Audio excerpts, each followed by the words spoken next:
It's an extraordinary breach in the so-called special relationship. CNN reports that the United Kingdom has quietly suspended intelligence sharing with the United States in the Caribbean over what London sees as illegal boat strikes carried out under President Trump's orders. For decades, British intelligence helped Washington track drug-running vessels. Now, it's refusing to share those coordinates, reportedly because it doesn't want British data used to blow up boats. Until recently, this cooperation was routine. The UK's Caribbean territories host radar and signal posts feeding data to America's Joint Interagency Task Force South in Florida, the nerve center of anti-narcotics operations. The idea was to spot smugglers, alert the US Coast Guard, intercept, arrest. But all that changed when the Trump administration turned the Coast Guard's policing mission into a Pentagon strike campaign. Since September, the US military has destroyed dozens of small boats, killing at least 76 people.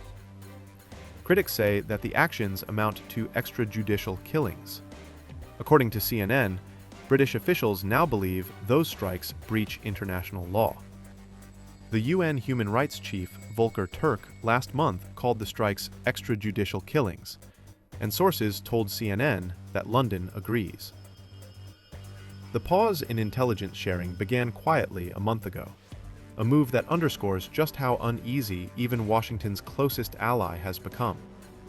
The Pentagon's only comment? We don't talk about intelligence matters. Sure. Well, they had one today in the Pacific. Sure. Well, they had one today in the Pacific. And the way I look at it every time I look, because it is violent, and it's amazing that the weaponry, that everyone, they have these boats that go 45, 50 miles an hour in the water. And when you look at the accuracy and the power, look, we have the greatest military in the world. We have the greatest weapons in the world, and you see a little bit of it there. One shot, everyone dead center.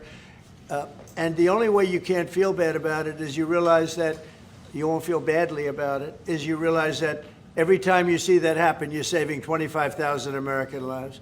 Every one of those boats that gets knocked out is saving 25,000 American lives, not to mention the torn up families all over the country. And whenever I see that, I say to myself, I just saved 25,000 lives. I will say that there are very few boats traveling on the water right now. Actually, that includes fishing boats, that includes any other kind of boat. But there are very few boats traveling on the water. So now they'll come in by land to a lesser extent, and they will be hit on land also. The White House insists it's on firm legal ground. A classified Justice Department memo reportedly argues that drug traffickers are enemy combatants, part of an armed conflict with the United States.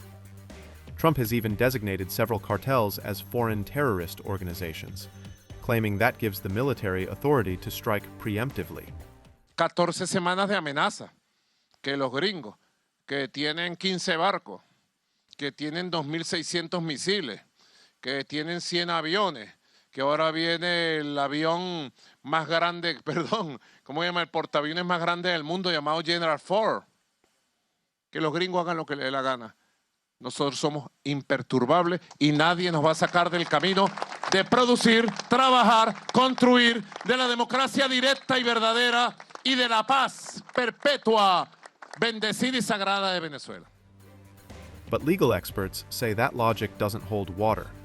International law still protects civilian suspects, and a terrorist label alone doesn't make lethal force legal.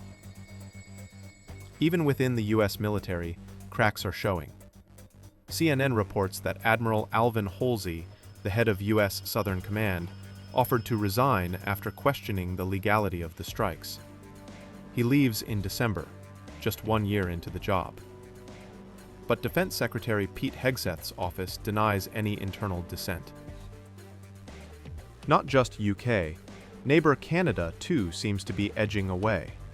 For nearly 20 years, Ottawa has helped the US Coast Guard intercept smugglers under Operation Caribbean.